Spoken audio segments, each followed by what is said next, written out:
తోట గ్రామ ప్రజలకి, పెద్దలకి, పిల్లలకి, కుర్రోళ్ళకి అందరికీ విజ్ఞప్తి అండి. మనకి ప్రధానమైన సమస్య ఏంట్రా అంటే పెద్ద కాలువ. ఈ పెద్ద కాలువలో నీరు పారుదల లేక దోమలు, కీటకాలు ఎక్కువైపోయి సాయంత్రం అయితే చాలు అసలు రోడ్డు మీద నిలబడలేని పరిస్థితుల్లో ఉన్నాం. ఈ దోమల వల్ల ఎన్నో క్రిములు, కీటకాలు మనలో చేరిపోయి ఆసుపత్రి పాలవుతున్నాం. ఇలాంటి సమస్య మనం పరిష్కరించలేకపోతే ఇంకా ఏ సమస్యకి కూడా మనం ముందుకు రాలేము. మన ప్రధానమైన సమస్య ఏంటంటే పెద్ద డ్రైనేజీ సమస్య.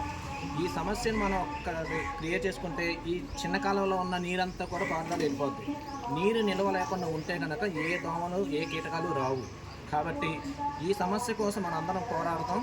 ఈ సమస్యను మనందరం కలిసి పరిష్కరించుకుంటే ప్రతి సమస్యను మనం ముందుకెళ్ళగలగడానికి బాగుంటుంది. కాబట్టి ఈరోజు సాయంత్రం 4 గంటలకి అందరికీ చెప్తున్నాను, 4 గంటలకల్లా మన కనదుర్గమ్మ గుడి దగ్గరికి రండి. దీని మీద ఒక ఆలోచన, మీకు తోచిన ఆలోచన మీకు ఇవ్వండి. ఈ సమస్యను ఏ విధంగా క్లియర్ చేయాలనేది దాన్ని బట్టి మనం అందరం ఫాలో అవుదాము. ఈ సమస్యను మనం పరిష్కరించుకుందాం. కాబట్టి ఖచ్చితంగా 4 గంటలకల్లా రావాల్సిందిగా మీరు అందరినీ కోరుకుంటున్నాం. ఒక్క నిమిషం మళ్ళీ 4 గంటలకు అందరూ రావాలి. మన కాలువ మనమే శుభ్రం చేయించుకుందాం. మన ఇల్లు మనమే బాగు చేసుకుందాం.